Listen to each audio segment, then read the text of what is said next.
마태복음 6장 19절에서 34절 말씀 우리 함께 읽도록 하겠습니다. 너희를 위하여 보물을 땅에 쌓아두지 말라. 거기는 좀과 동록이 해하며 도둑이 구멍을 뚫고 도둑질하느니라. 오직 너희를 위하여 보물을 하늘에 쌓아두라. 거기는 좀이나 동록이 해하지 못하며 도둑이 구멍을 뚫지도 못하고 도둑질도 못하느니라. 내 보물이 있는 그곳에는 내 마음도 있느니라. 눈은 몸의 등불이니 그러므로 내 눈이 성하면 온몸이 밝을 것이요 눈이 나쁘면 온몸이 어두울 것이니 그러므로 내게 있는 빛이 어두우면 그 어둠이 얼마나 더하겠느냐. 한 사람이 두 주인을 섬기지 못할 것이니 혹 이를 미워하고 저를 사랑하거나 혹 이를 중히 여기고 저를 경히 여김이라. 너희가 하나님과 재물을 겸하여 섬기지 못하느니라. 그러므로 내가 너희에게 이르노니 목숨을 위하여 무엇을 먹을까 무엇을 마실까 몸을 위하여 무엇을 입을까 염려하지 말라. 목숨이 음식보다 중하지 아니하며 몸이 의복보다 중하지 아니하냐. 공중의 새를 보라. 심지도 않고 거두지도 않고 창고에 모아들이지도 아니하되 너희 하늘 아버지께서 기르시나니 너희는 이것들보다 귀하지 아니하냐. 너희 중에 누가 염려함으로 그 키를 한 자라도 더할 수 있겠느냐. 또 너희가 어찌 의복을 위하여 염려하느냐. 들의 백합화가 어떻게 자라는가 생각하여 보라. 수고도 아니하고 길쌈도 아니하느니라. 그러나 내가 너희에게 말하노니 솔로몬의 모든 영광으로도 입은 것이 이 꽃 하나만 갖지 못하였느니라. 오늘 있다가 내일 아궁이에 던져지는 들풀도 하나님이 이렇게 입히시거든 하물며 너희일까 보냐. 믿음이 작은 자들아. 그러므로 염려하여 이르기를 무엇을 먹을까 무엇을 마실까 무엇을 입을까 하지 말라. 이는 다 이방인들이 구하는 것이라. 너희 하늘 아버지께서 이 모든 것이 너희에게 있어야 할 줄을 아시느니라. 그런즉 너희는 먼저 그의 나라와 그의 의를 구하라. 그리하면 이 모든 것을 너희에게 더하시리라. 그러므로 내일 일을 위하여 염려하지 말라. 내일 일은 내일이 염려할 것이요 한날의 괴로움은 그날로 족하니라. 아멘. 오늘 본문 말씀도 산상수훈, 산상설교에 해당되는 중간에 있는 말씀입니다. 5장, 6장, 7장이 산상수훈인데요. 그 중간에 있는 말씀이 6장이죠. 그래서 어떤 분들은 이 중간에 있는 이 내용이 산상수훈의 핵심이 아닌가를 이야기하기도 합니다. 제가 신학대학원을 입학하여서 1학년 때 이제 겨울에 헬라어를 배우는데요.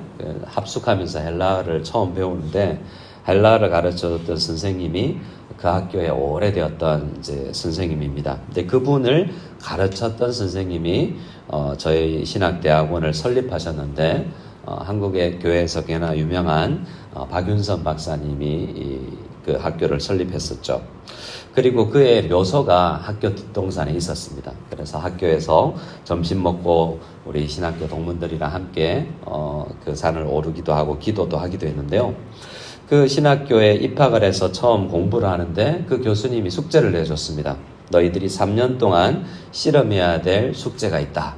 그 목사님의 묘소에 가면 성경 구절이 적혀 있는데 그 의미를 해석해서 그것을 나한테 가져와라 라고 교수님이 숙제를 내어주셨습니다. 그 성경 구절이 오늘 본문의 마지막에 있는 23절, 우리 34절 말씀입니다. 그러므로 내일 위하여 염려하지 말라. 내일 일은 내일이 염려할 것이요 한날의 괴로움은 그날로 족하니라 라는 말씀이 그분의 묘소에 성경 구절로 적혀 있어요. 그래서 여러 설들이 많고 가끔 졸업할 때까지 이것은 우리 동기들의 주고받는 대화 속에 있었습니다. 뭘 의미할까? 많은 것을 우리에게 이야기하지만 한 가지 이것은 염려와 싸우라는 것이고요. 이 땅에 있을 때 목회자든 모든 성도들은 이 염려와 싸우는 것입니다. 근데 염려와 싸운다는 것은 다른 말로 존 파이퍼 목사님은 믿음으로 사는 것이다 라고 이야기하죠. 믿음으로 사는 것은요 하나님을 바라는 것이다 라는 거죠. 이 땅에서 어떤 무엇뿐이 아니라 오직 하나님을 제일 앞자리에 두고 하나님만 온전하고 하나님만 나의 모든 염려를 없애주신다라는 것을 이야기합니다. 그래서 염려는 하나님을 실제적으로 믿지 않는다는 거예요. 오늘 그래서 말씀을 보면 믿음이 적은 자들아 라고 이야기하는데요. 믿음이 있는 우리도 염려할 수 있지 않습니까? 근데 믿지 않는 사람은 아니에요. 그래서 믿는 우리 성도가 염려한다는 것은 믿기는 믿되 이 땅을 잘 살아가는 자세는 아니라는 거죠.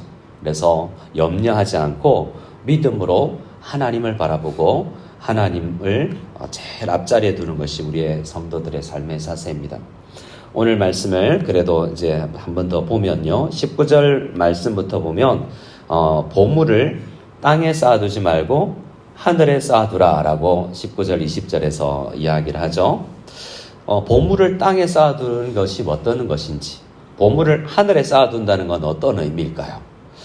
이것은 특별히 뭘 위해서냐면 널 위해서 가난하게 살라는 것도 아닙니다. 너희를 위하여 그렇게 해야 된다라고 이야기하고 있죠. 19절에도 20절에도 앞에 너희를 위하여 보물을 땅에 쌓아두지 말고 너희를 위하여 보물을 하늘에 쌓아두라라고 이야기합니다. 우리가 이 땅을 살아가는 좋은 방식이 합당한 우리에게 좋은 길이 보물을 하늘에 쌓아두는 것이라는 거죠. 그럼 보물은 뭐죠? 보물은 우리가 가장 중요하게 생각하는 것들이 다 보물입니다. 보이는 것, 보이지 않는 것, 모든 것들이 보물이 될 수 있어요. 물질도 그렇습니다. 우리의 생명도 그렇습니다. 우리에게 주신 것들이 하나님의 것인데 그것을 땅에 쌓아두지 말라라는 것은 오늘 말씀처럼 이 땅은 우리가 살아가는 이 땅은 이 보물을 훼손되고 망가지고 잃어버릴 수 있는 땅이 이 땅이라는 것입니다. 대신 우리에게 주어진 모든 것을 하늘에 쌓아두는 그 사세로 살면 오히려 잃어버리지도 않고 훼손되지도 않고 녹슬지도 않을 것이다라고 이야기합니다. 그래서 예를 들어서 어떤 것도 그러냐면 우리에게 주신 물질도 땅에 쌓아두면 그것이 가장 안전하다고 생각되는 은행이나 그런 금융권에 맡겨놔도 그것은 도둑질 당할 수도 있고 없어질 수도 있지만 그 물질을 하늘에 쌓아두는 방식을 우리가 깨달아야 된다라고 이야기합니다. 또 달란트, 우리에게 주신 은사도 마찬가지인데요. 마태복음 25장에 보면 달란트 비유라는 게 있죠. 5달란트, 2달란트, 1달란트를 종에게 맡깁니다. 그런데 1달란트를 받은 사람은 어떻게 합니까? 땅을 파고 땅에다가 돈을 감추죠. 실제로 돈을 땅에 쌓아두는 행위를 했던 것입니다. 그러면 어떻게 됩니까? 금속으로 만들어진 것이 땅에 들어가면 산화해서 이게 녹이 썰어서 실제로도 없어져 버린다는 겁니다. 어떻게 해야 됩니까? 열심히 사용하라는 거죠. 하늘에 쌓아두는 방식은 그 하늘 금고가 따로 있는 것이 아니라 우리에게 있는 것을 하나님의 뜻대로 열심히 잘 활용하는 것이다라는 것을 우리는 오늘 이 마태복음 안에서도 알 수가 있습니다. 그 자세를 그러면 어떻게 그런 사람들이 하늘에 쌓아둘 수 있냐? 그것은 22절, 23절 말씀을 보면 됩니다. 우선 우리 눈이 열려야 돼요. 우리의 눈이 열리지 않으면 이 땅에 안전한 자산이 있다라고 생각하고 가장 안전한 길이 학벌을 얻는 것이요, 좋은 직장에 가는 것이요, 돈을 많이 버는 것이다라고 생각하지만 눈이 열리면 우리가 하나님이 보입니다. 그래서 마태복음 5장 8절 말씀에 마음이 청결한 자는 그들이 하나님을 볼 것이요 라고 이야기하지 않습니까? 믿음으로 사는 사람은 이제 하나님이 보입니다. 돈 너머에 계시는 하나님이 계셔서 하나님의 뜻대로 모든 것을 사용할 수 있는 사람이 되는 거죠. 그래서 눈이 열린 사람이 모든 것이 이제 복을 받는 삶을 살게 됩니다. 그 동일한 것을 24절에서 34절 오늘 본문 말씀에서는 다시 한번 바꾸어서 설명하는데요. 우리의 보물을 하늘에 쌓아두는 동일한 것이 두 주인을 섬기지 않는 것이라고 이야기합니다. 한 분 하나님을 바라보고 그분을 제일 앞자리에 두고 그 다음에 돈을이나 달란트나 우리에게 있는 명예를 두는 거예요. 그것이 아니라 순서가 바뀌어서 돈이 내 주인의 자리를 차지하고 하나님이 둘째여서 하나님을 내 돈 쌓는 도구로 하나님 돈 주세요. 돈을 나에게 풍부하게 주세요라고 이야기하고 주인이 돈이 되고 그 돈을 주는 도구로서 하나님을 사용하면 역순이 된 거죠. 그래서 우리는 두 주인을 섬기는 그런 자세가 아니라 하나님을 제일 앞자리에 두고 그 다음에 돈을 바라보면 야, 돈은 하나님이 주신 것이구나. 이게 신이 되는 것이 아니라 하나님이 나에게 선물로 주시는 것이구나 해서 돈도 하나님의 뜻대로 잘 사용하게 되는 거죠. 하나님이 보이고 그래서 하나님을 보고 나서 물질을 보면 이게 신이 되지 않는 것입니다. 24절 말씀에 보면 하반절에 너희가 하나님과 재물을 겸하여 섬기지 못하느니라 라고 말하고 있는데요. 여기서 하나님과 재물이라고 할 때 원어 성경의 재물은 만몬이라고 되어 있습니다. 만모나라고 되어 있는데요. 우리가 잘 아람익 말에 보면 이 재물의 신을 상징하는 거죠. 중국 땅에서는 어떻게 해석할 수 있을까요? 하나님과 관운상을, 하나님과 돈을 겸하여 섬기지 못한다. 순서가 발라야 된다라고 이야기하는 것입니다. 그래야만 염려하지 않을 수 있는 거예요.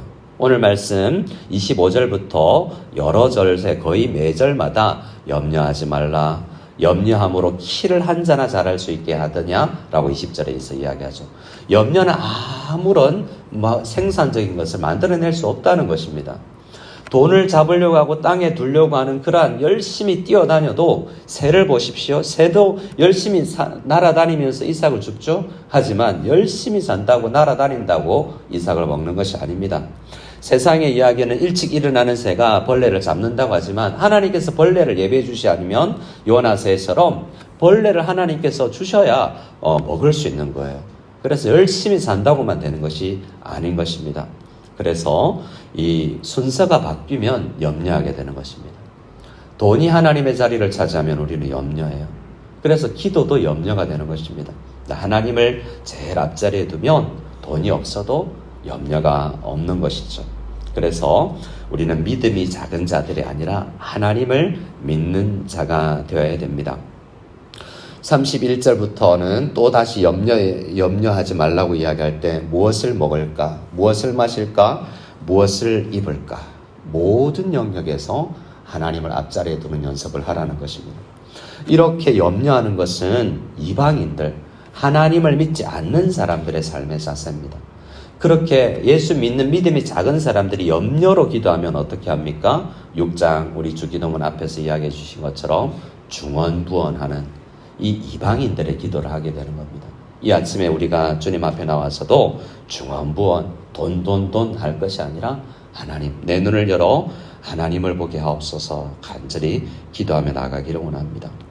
마태복음 18장에 보면 빚진 자가 이야기가 나오는데요. 1만 달란트 탕감받은 사람이 100데나리온 탕감받지 빚진 자를 멱살을 잡고 돈 갚아라 그래요.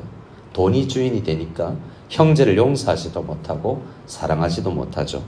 그 다음 장 마태복음 19장에 가면 어떤 청년이 오는데요. 돈이 많은 사람이었습니다. 예수님께서 그에게 나를 따라와라 라고 이야기할 때 그 청년은 돈이 많아서 근심하여 예수님을 따르지 못하고 돌아가 버립니다. 오늘 우리가 처음에 이야기했던 마태복음 25장에서도 하나님께서 우리에게 물질과 재능과 은사를 맡기셨는데요. 어떻게 해야 되겠습니까? 쌓아두고 묻어두면 안 되고요. 하늘에 쌓아두는 자세는 하나님을 바라보고 하나님, 이 작은 것 어떻게 쓸까요? 하나님께서 말씀합니다. 열심히 사용해라. 그러면 하나님께서 작은 것으로도 놀라운 일을 만들어낼 것입니다. 그래서 34절의 비밀은 하나님만 보는 것입니다. 이 땅 살면서 목회하면서 이 세상 살면서 다른 게 보이는 게 아니라 염려하지 않는 것은 다른 말로 하나님만 보는 믿음의 눈이 열리는 것입니다. 오늘 이 아침에 우리 간절히 그렇게 기도할 때 열왕기상에 솔로몬이 기도했을 때 하나님 뜻대로 내가 하나님의 뜻대로 잘 목회할 수 있도록 나라를 다스릴 수 있도록 도와주세요 했더니 하나님께서 금은 보화도 솔로몬에게 주셨던 것처럼 하나님 나라와 의를 먼저 구하며 하나님만